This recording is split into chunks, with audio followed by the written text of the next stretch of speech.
Marjorie Taylor Greene and Lauren Boebert, two dangerously delusional members of Congress, got into a verbal fight in the women's bathroom. When dim-witted dunce clashes with brainless buffoon, this is what you get. It is being reported by the Daily Beast and summarized by LGBTQ Nation. Marjorie Taylor Greene and Lauren Boebert allegedly got into a screaming match in the women's restroom.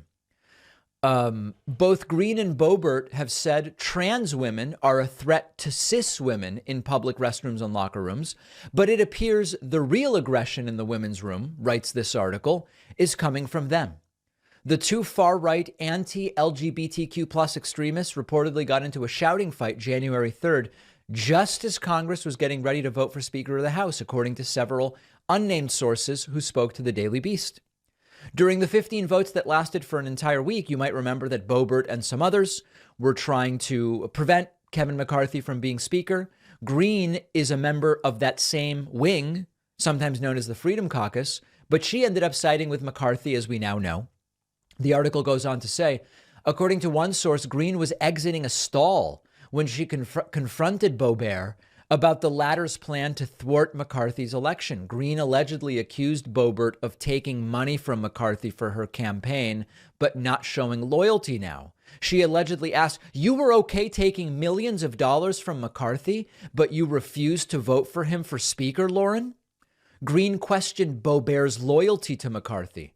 And after words were exchanged, Boebert stormed out. That's when Lauren said, "Don't be ugly," before Boebert, quote, ran out like a little schoolgirl. When questioned about the altercation, Boebert said, "See you later, bye." Greene hasn't commented either. Congresswoman Debbie Dingell was reportedly in the restroom when this happened, but she's not talking about it. What happens in the ladies' room stays in the ladies' room. This is part of this splintering of the Republican Party. I know I've said it before. Apologies for those who have heard this, but you originally had Republicans pro and anti-Trump, people like, Mitt Romney in the anti-Trump camp. You now still have the anti-Trump Republicans, but you have MAGA, or buffoonery, call it whatever you want. Call it peaches for all I care, to quote Trump.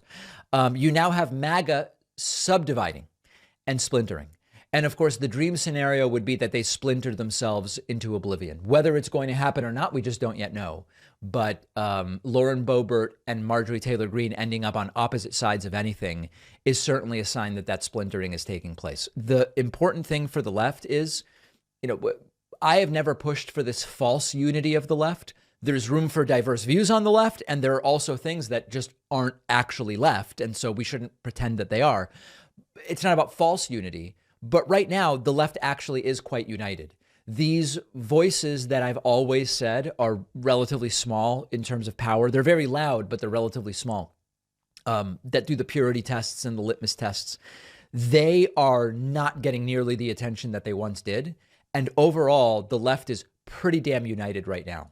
I think that it's critical at a time when the right is splintering and subsplintering and subsplintering ad infinitum, hopefully, that the left maintain focused on the big issues that we are trying to deal with. That includes getting people health care, dealing with inequality, climate.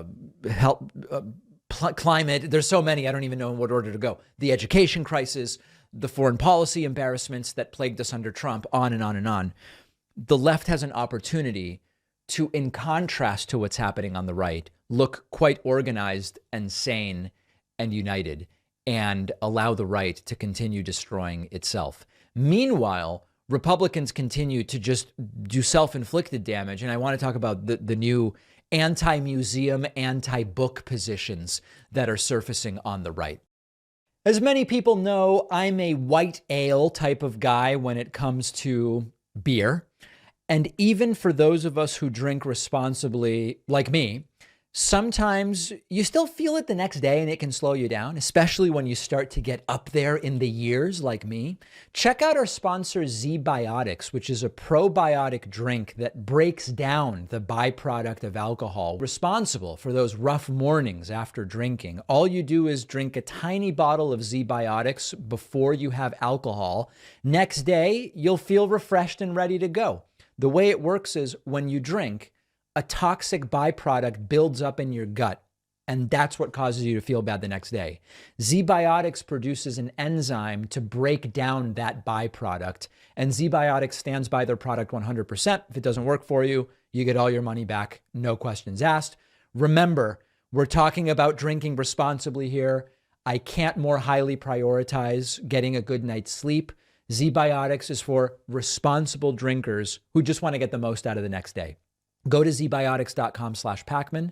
Get 15% off your first order with the code Pacman. The link is down below.